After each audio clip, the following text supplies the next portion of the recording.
Welcome to the What's Up Solar Podcast, where we converse about what's up in solar and sun meets strategy. I'm your host, Emmitt Muckles, solar educator, solar consultant, and advocate for the sun. Each episode, we dive into laid-back yet powerful conversations with industry experts, solar pros, and everyday people making the switch to clean energy. Whether you're a homeowner curious about going solar or a seasoned installer looking to stay sharp, or just in the biz of solar, this is the space to plug in and power up. Make sure you subscribe to the What's Up Solar Podcast. Hey everybody, today we want you to meet Ari Simmons, a vibrant force in the clean energy communications sector. With over 8 years of experience in the renewable energy sector, Ari currently serves as service communication professional at Vestas, where she blends her marketing savvy with deep commitment to team alignment. Her work supports stronger partnerships and a more connected employee experience across Vestas service in North America. Throughout her career, Ari has led impactful communication efforts at organizations such as Oregon Clean Power Cooperative, Briggs and Stratton Energy Solutions, Solar Oregon, and Olympia Community Solar, always with a focus on community empowerment and accessible clean energy solutions. Outside of work, Ari brings the same energy to her personal life. She loves thrifting for hidden gems, hitting the tennis courts, not pickleball, trying new places to eat and drink, dancing to a good beat, making music, and exploring new places. Whether it's through storytelling, strategic outreach, or spontaneous jam session, Ari is all about connection, creativity, and making a positive impact. Stay tuned for an interview with Ari Simmons. Welcome, everybody, to What's Up Solar Podcast, where solar energy meets real-world insights. I'm your host, Emmitt Muckles, solar educator, trainer, and your go-to source for cutting through the noise in the renewable energy world. Now, whether you're a solar pro, a curious homeowner, or just want to stay energized about what's next, you're in the right place. Don't forget to subscribe. We have a YouTube channel, and we are found on your favorite podcast aggregator, whether that be iTunes, Stitcher, Spotify, TuneIn Radio, whatever, it's there. So make sure, let's plug in, power up, and this is What's Up. And today, my awesome guest is this awesome human being that I met at several shows. This is Ari Simmons. Hi, Ari. Hi, Emmitt. It's so good to see you and talk to you. And it was great to see your name pop up on LinkedIn for this opportunity. So let's knock some things out of the way. There's two things I want to address. You're a musician. And you like Somewhat. And you like to play tennis. I do. I love tennis. I'm going to go with the second one first. You don't like pickleball? Okay. Oh, for those tennis listeners out there, you're asking a pretty contentious question. I understand that, but I play pickleball, and I am such a pickleball freak that I have the pickleball channel. And I realize that a lot of pro pickleballers, you can tell they were tennis prior. So Yeah. Oh, yeah. It's translatable yeah, for sure. so I'm just like, why? Snowboard versus skis. What's the difference? You're both enjoying the thing. Okay. Okay. When pickleball first came out, I think what really irritated the tennis community was that they were taking over the tennis courts. Yeah. And it's like, where did this come from? Why is this a thing? And then, as the sport has caught on, there's been more and more infrastructure put in place for the sport. And now tennis has their own courts. We won't talk about the pickleball lines on those courts and how confusing it is. It is so confusing.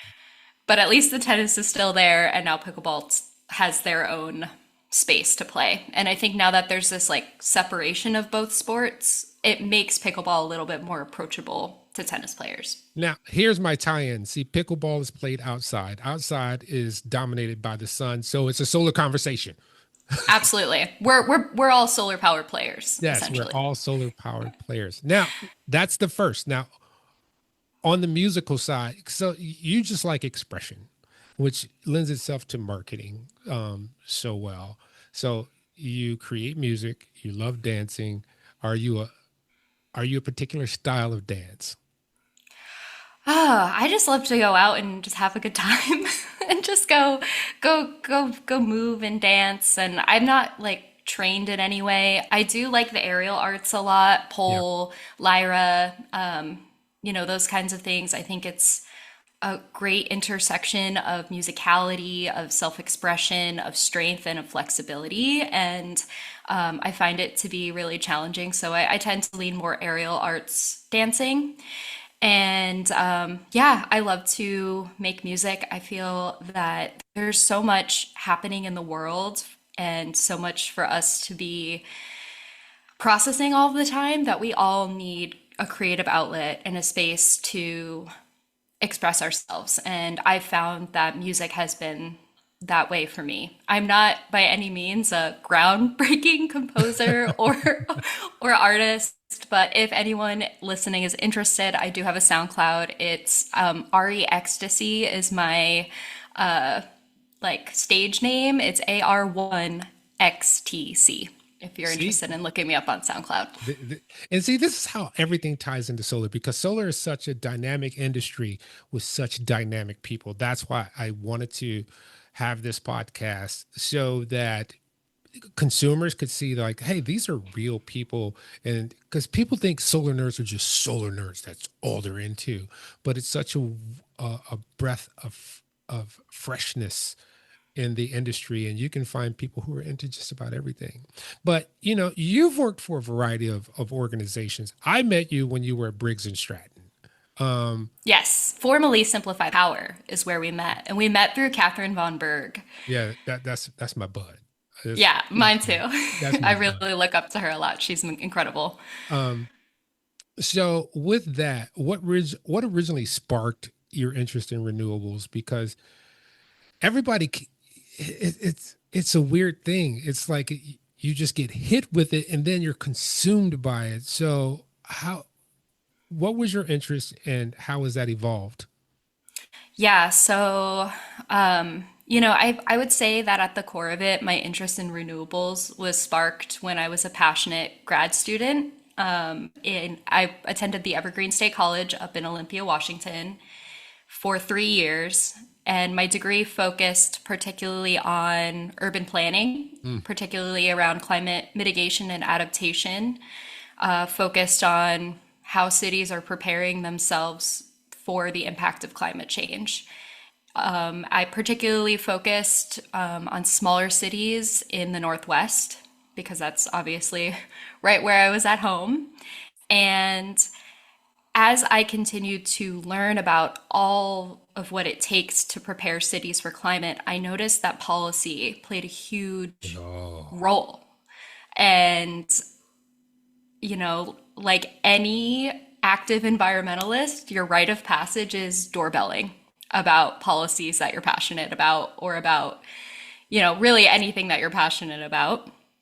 And I met this incredible group of people working on a campaign in Washington called Yes on 1631, which was Washington's first climate policy that had the most support across all sectors of business, across tribes. It was really incredible to see everybody come together to support this particular bill. yeah. And essentially, what it would have done was pass a fee along to the highest polluters in the state, and that money would then be allocated toward clean water, clean air, and healthy communities, particularly frontline communities that are exposed to the effects of climate now. You know, you made And you made me think about something. yeah, So I worked with Omnidian for quite a while, and they acknowledged a lot of the tribe communities, and you don't hear it so much because I'm in the Midwest, but I heard it a lot. And then you just brought it up. Is what is that tie-in or that awareness in the Pacific Northwest, tying in with the tribes? sustainability. What's your take on that, or what's your experience with that? Yeah, candidly, I have not worked too closely with tribal communities, so I don't want to speak off topic too much, but there's a palpable respect for tribal communities here in the Northwest, particularly in the Olympia area. And my education at Evergreen largely focused on a lot of the work that tribal communities have been doing there to maintain and ensure that there's healthy ecosystems Ah, in the area. Um, that's really the core of it.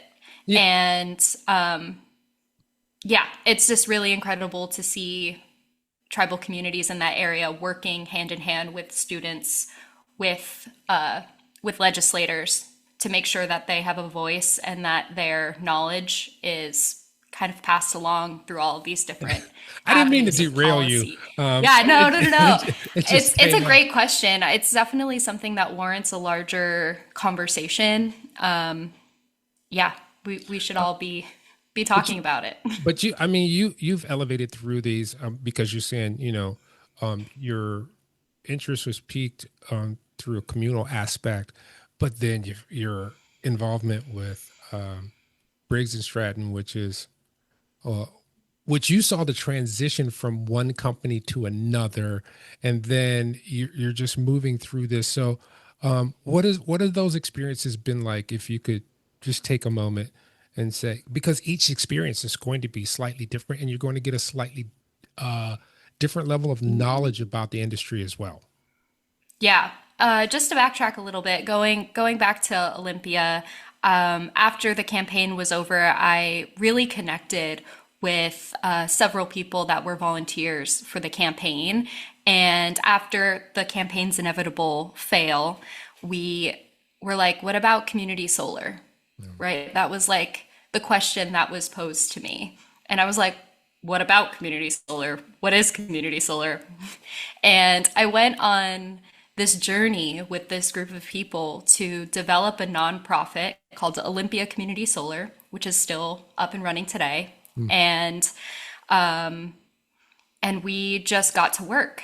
And we realized that we couldn't wait for policy to get these projects built, get these renewable projects built. We needed to leverage all of the momentum that we've built through this campaign within this local community to get renewable projects in our communities that are benefiting the communities.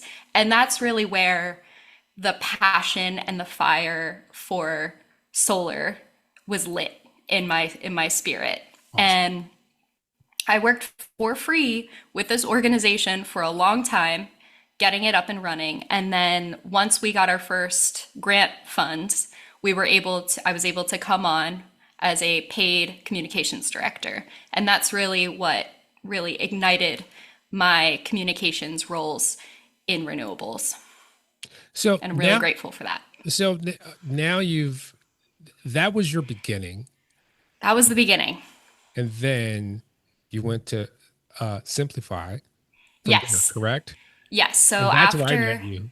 yes, exactly. So after we got our first project built at Olympia Community Solar, I realized it was time to move. Height of the pandemic, I was with my ex-partner at the time. I was like, I love Olympia. I'm grateful for this place, but I really want to continue to build my career. Yeah. I don't want it to stop here. I want to keep going. I want to see what else is out there. And throughout my time in grad school, I came to love the city of Portland. My former partner is from here. I would come down here a lot to visit, and it's where I'm currently living now. And we moved together.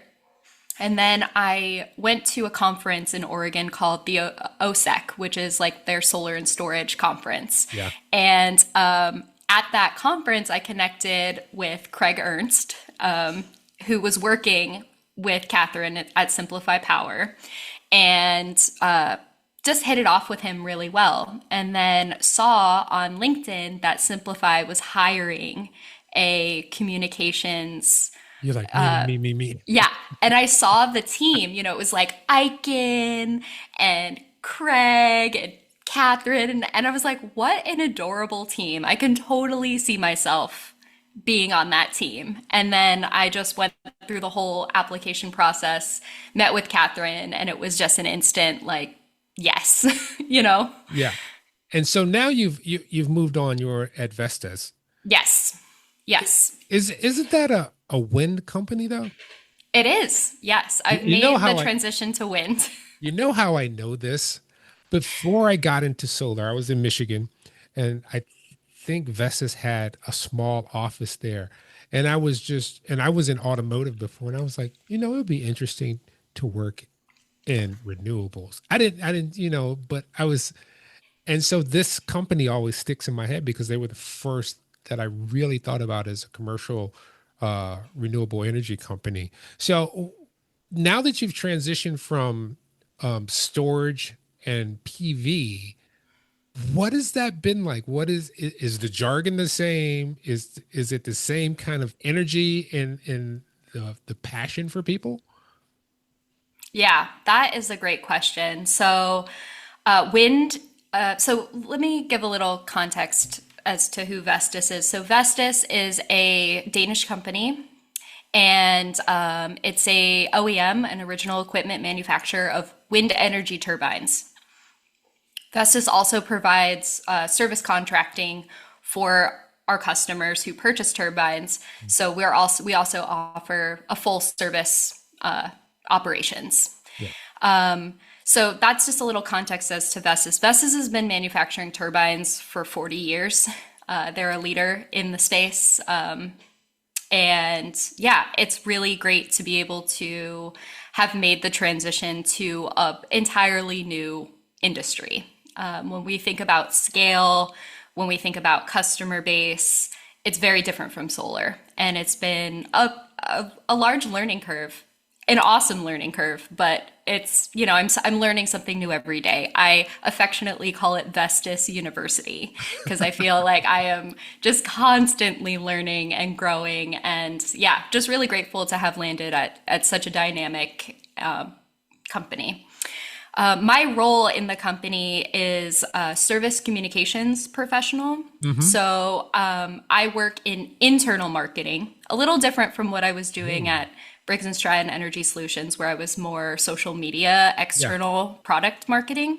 So I work with our internal marketing folks to ensure that critical communications, programmatic changes in the service business get communicated across the organization and get communicated in fun ways, engaging ways, which I was is going to ask that. I was like, wait, well, you're going to have to explain that to me because, communications, I think of it like the press secretary of, and that's kind of what I envision is like, look, we have to have this messaging down, not only outside the company, but inside the company. We can't just put something out, stating something, and the people inside are like, okay, sure. So that's a is it, does that lend itself a lot to what you have to ensure and do with Vestas? yes. So something to know about wind energy is that it's largely dispersed across the United States and Canada. So we have 250 plus sites across the US. And all of these sites have a team associated with it who maintain those turbines. And these turbines are often in rural areas, Iowa, Oklahoma, Indiana. Texas, Indiana, exactly. And it's not always easy to make sure that the folks who work in these rural communities are getting the information that they need to be empowered by the work that they do. So I have come onto the marketing and communications team to help bridge those gaps in communications. So these are your operation and maintenance teams that are in these rural communities, and and I understand what you said because information travels faster in metropolitan areas or can be more consistent. But some of these areas, some of the rural areas, I've lost cell connection and I have a very good phone. So I can just think about the availability of internet, the availability of communications and gathering things. That can be a bit challenging. How has this changed your overall view on things? Because, and I'm going to say it from this perspective, solar was primarily incentive based acquisition or driven. Is wind the same? Solar is primarily acquisition based driven. Through Can incentives, you, oh, like through incentives. incentives. Yes, yeah. So wind essentially functions the same way. There's a series of tax credits and yeah, incentives that our customers do need to be able to develop wind farms. So, It functions similarly, but the operations and mechanics of it are a little bit more complicated. okay, I'm gonna relate this back to our earlier conversation: tennis versus pickleball, solar versus wind. Is There- There's no competition here. I genuinely think that they are both critical energy resources that our country needs in order to have safe, secure, renewable energy. And energy in general. I think this whole like us versus them narrative, like clean renewables versus oil and gas, yeah. what I've realized is that the lines are genuinely blurred between all of these forms of energy. I think that now with the demand for energy, especially in the US, as data centers come online, as Oh yeah. you know, our electrification movement continues to grow. We're going to need all of these forms of energy. You know, I'm going to tell you something that really opened my eyes, and I didn't see it coming. It was a television show with Billy Bob Thornton called Landman. Oh, No, ugh. no, No, I'm no, just kidding. Kinda. no, he said something in there because we think of a narrow scope of energy when we think of it, right? So we think oil and gas, we think mostly cars and fuel, but we don't realize that petroleum is in darn near every aspect of our lives, down to our phone covers, to tires, to uh, any kind of widget has some kind of petroleum component into it. And when people think of solar, they only think of the panels because that's what they see. When they think of wind, they only think of this large scope of things taken out on the farm. And it's so much more than that. Uh, and you're clearly passionate about community empowerment. Um, Taking all this in, how do you see communications playing a role in advancing equity within the overall clean energy transition? I mean, communications is key. It's central to every facet of our lives. And I think, it's so easy to get caught up in the technicalities and the policies. But at the end of the day, we see renewables as being more than just the technology. It's the people. Yeah. And what is so unique and special, particularly about my role at Vestas, is that I really get to look deep into the company and into the lives of the people that help maintain the infrastructure that provides this critical energy resource and uplift them and create programmatic benefits and learn, just going and learning about what they do every day, helping where I can.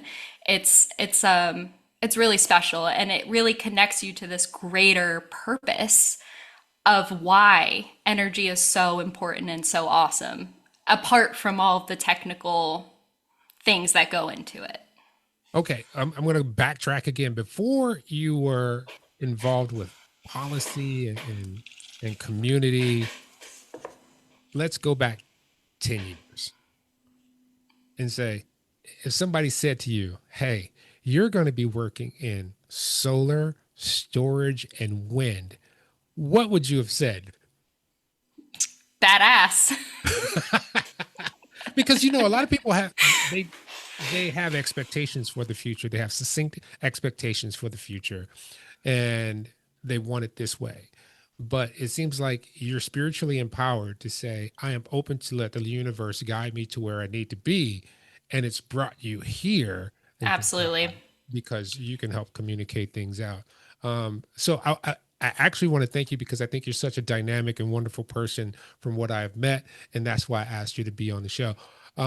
And particularly, I have a vested interest in women in solar. That was another reason because when I first came in, me being a person of color, there were very few. Mm-hmm. Like it was me and Mo. And then and there were very, very few women in the field, but that's grown exponentially. Well, if you go from one to two, that's an exponent. But I've seen the change. Um, what would you say to someone who may be like thinking, ah, that's a dude's industry?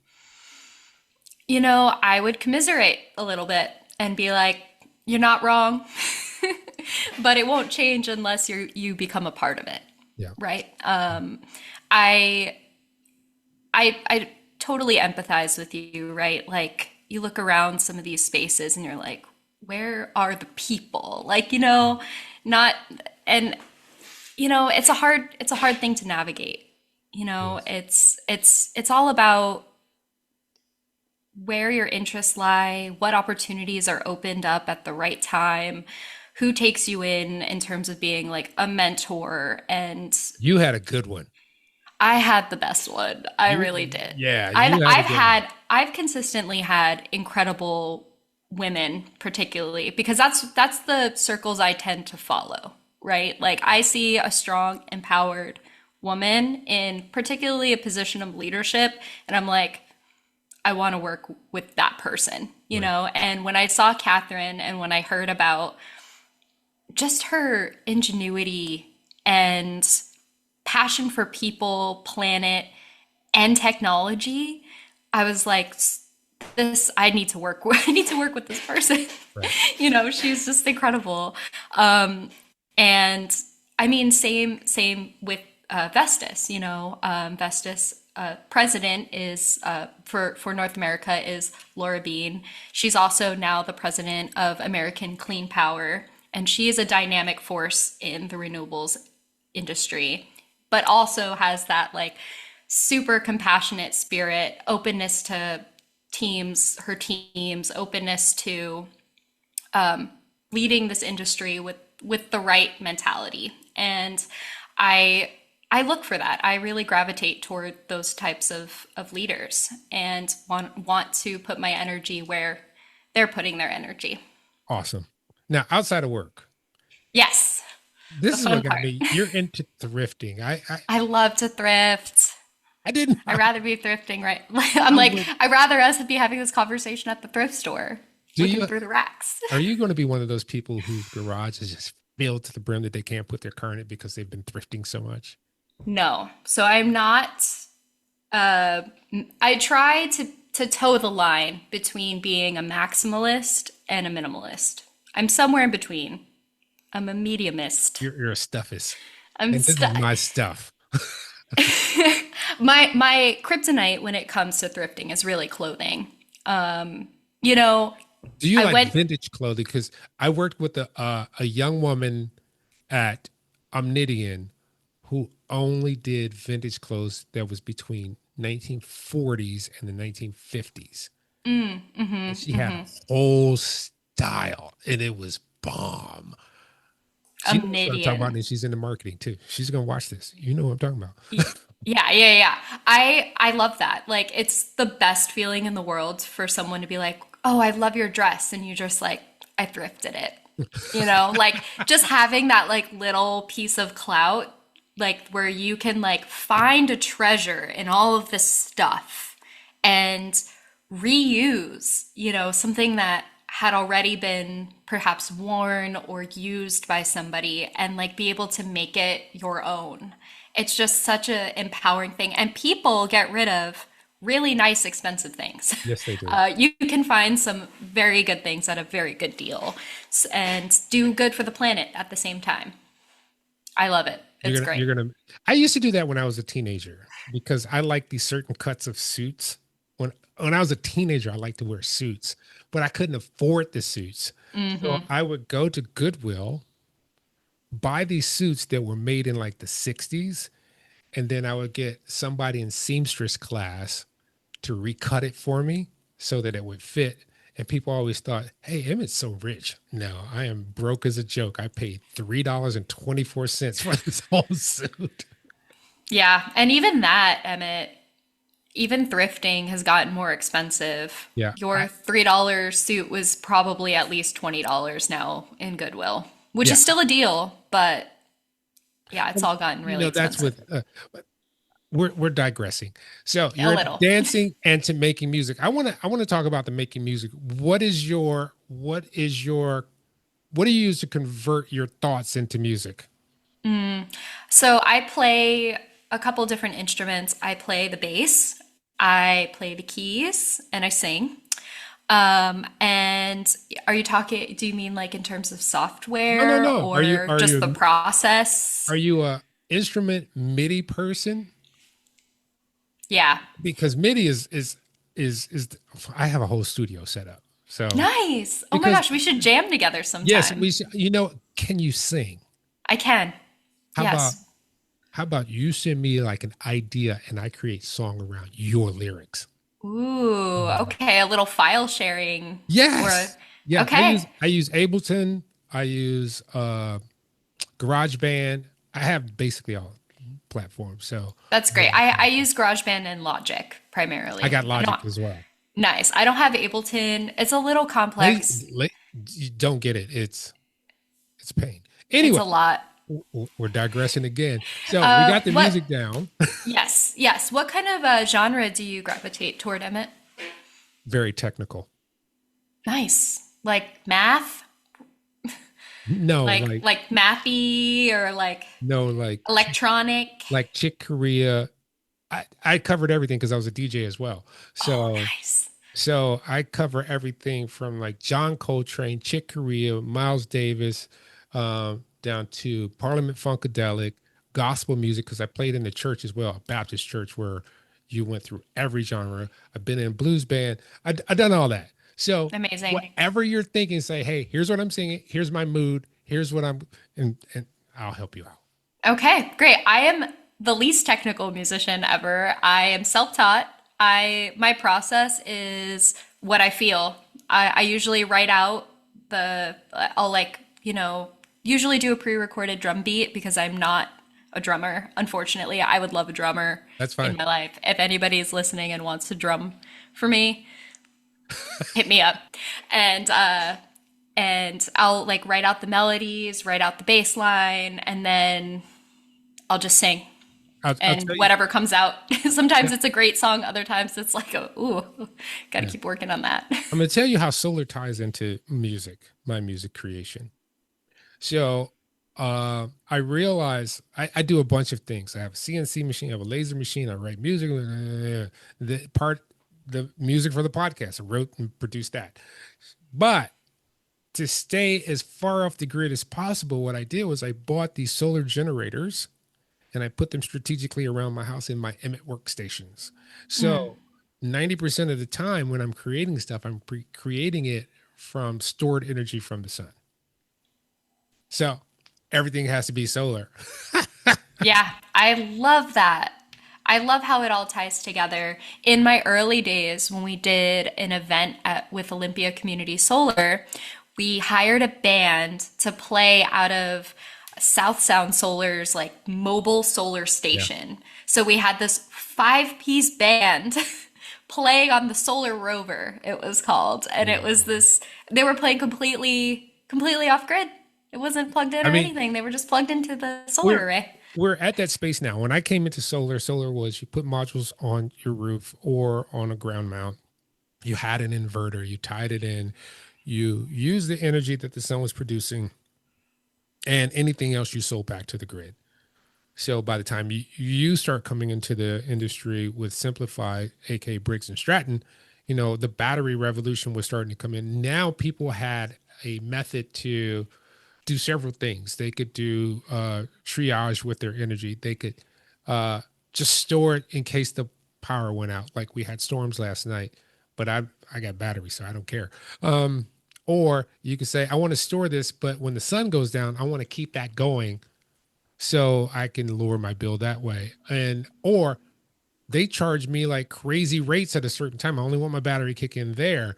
So that revolution, but I see it in another vein too. When the pandemic happened, a lot of people went van life. That's when Yep. the solar generators came up, and I was like, "Oh, that thing is cool." And I have a prediction that like that's going to be the evolution of residential solar because it's easier to adopt. Yeah.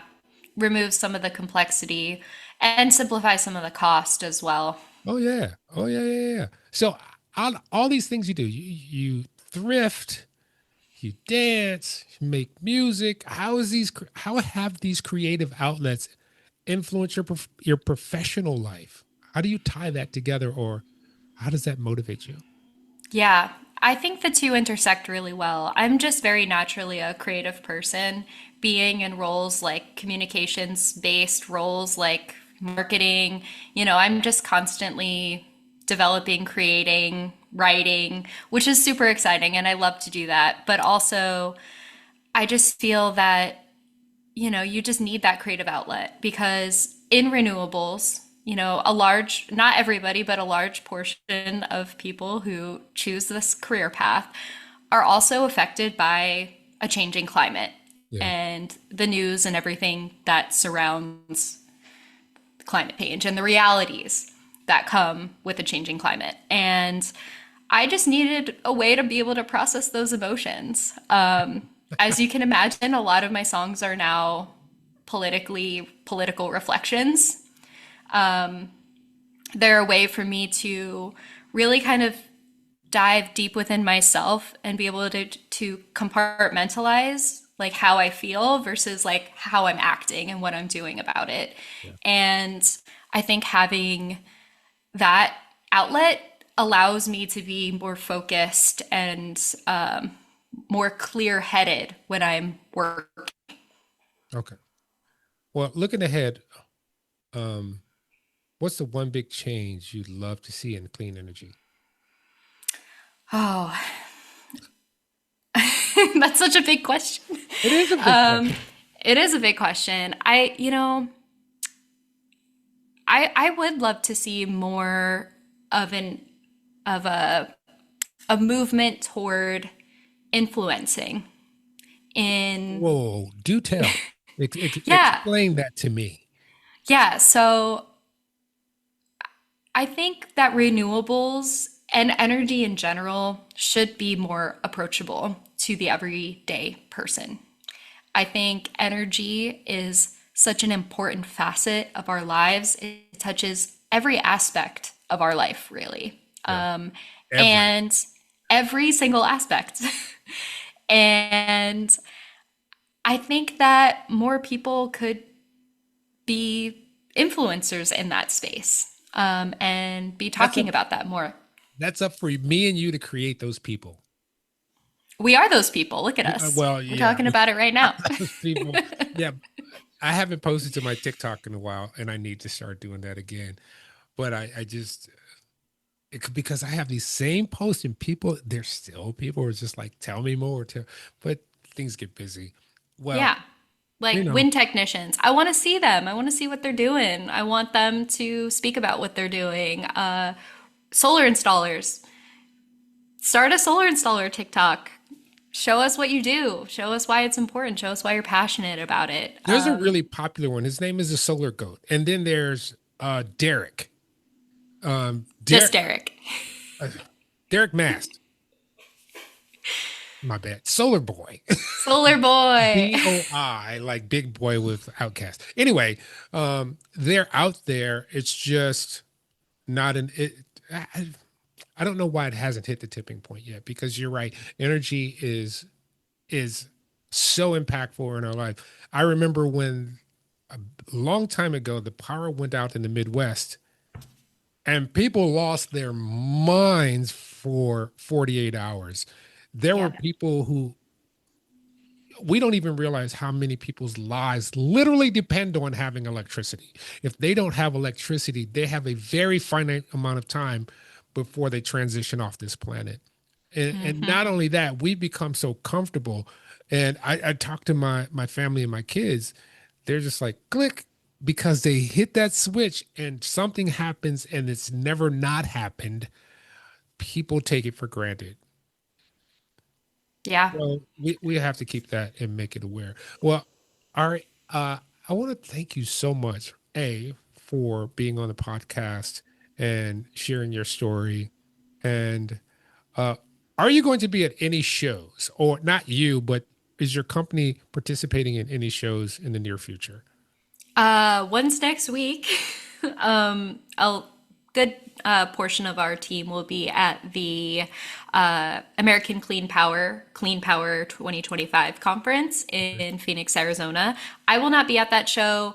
I'll probably be at ACP's American Clean Power's OMS conference, Operations Maintenance and Safety Conference. I had the honor and privilege of attending last year, and I am definitely looking forward to that. That's usually in March, either in Tennessee or in San Diego. I haven't been to an RE Plus in a while. Yep. Were you at the last one? Yes, I was. How was it? It was big. Oh yeah, It it's was just, overwhelming it all was the just, time. it was just, RE Plus, I get 20,000 steps in before 9 a.m. Oh my gosh, And that's I'm crazy. just like, I want a new pair of feet.